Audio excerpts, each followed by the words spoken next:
ايه ده يا خبر، دي شكلها لعبة الاشكال الهندسية. يلا يا زروفة يا قرود، يلا يا صحابي، تعالوا يلا نلعب لعبة الاشكال الهندسية ونشوف مين فينا اللي هيكسب. يلا انا هبدأ وهرفع الغطا اللي عندي. ايه ده، انا طلع لي شكل دايرة، يا ترى هحطها فين؟ اهي الدايرة. يلا دورك يا قرود. ايه ده، انا طلع لي شكل نجمة، هحطها هنا. يلا دورك يا زروفة.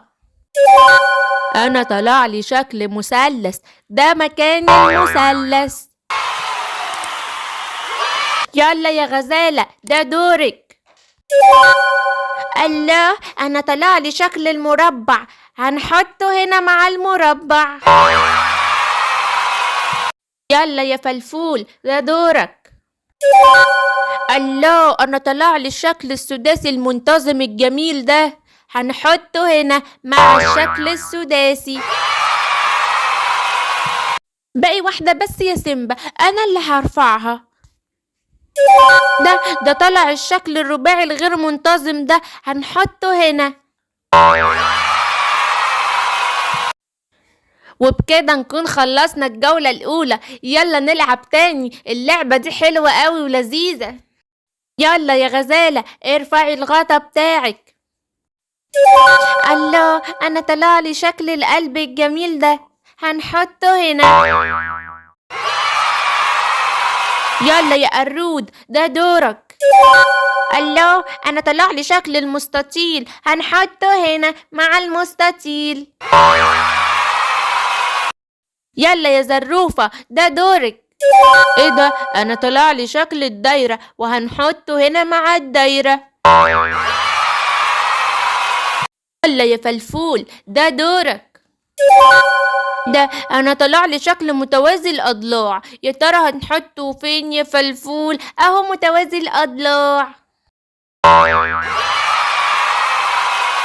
دوري بقى، انا هرفع الغطا. ايه ده، انا طلع لي شكل خماسي منتظم الجميل ده، هنحطه هنا مع الخماسي. انا هرفع الغطا الاخير.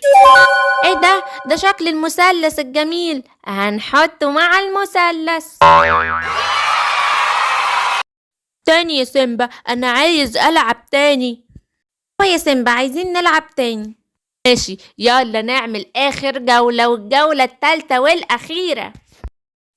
الله، دي شكلها حلوة قوي الجولة دي الاشكال محطوطة على فاكهة لذيذة وجميلة. لا يا فلفول، ابدأ انت المرة دي وارفع الغطا بتاعك. واو، انا طلع لي شكل الدايرة، وهحطه على دايرة العنب الجميلة دي. يلا يا قرود، ده دورك، ارفع الغطا. ايه ده، انا طلع لي الشكل البيضاوي ده، هنحطه على الكمثرية الجميلة دي. يلا دورك يا زروفة. ايه ده، انا طلع لي المثلث الجميل، هنحطه على التفاحة الجميلة اللي مرسوم عليها مثلث. يلا يا غزالة، ارفعي الغطا بتاعك. ايه ده، انا طلع لي شكل المربع الجميل، هنحطه على البطيخة الجميلة دي. اخر غطا انا بقى اللي هرفعه المرة دي. ايه ده اخر حاجة المستطيل، وهنحطه على البرتقانة الجميلة دي. الله، دي كانت لعبة ممتعة قوي وجميلة يا سيمبا، احنا عايزين نعمل تحديات كتير. ماشي يا زروفة، انا هعزمكم بكرة عندي، وهعمل لكم تحدي الاكل اللذيذ. ما تنسوش يا صحابي تعملوا اشتراك في القناة علشان تتفرجوا على كل مغامرات وحواديت سيمبا. انتظرونا في تحدي الاكل اللذيذ.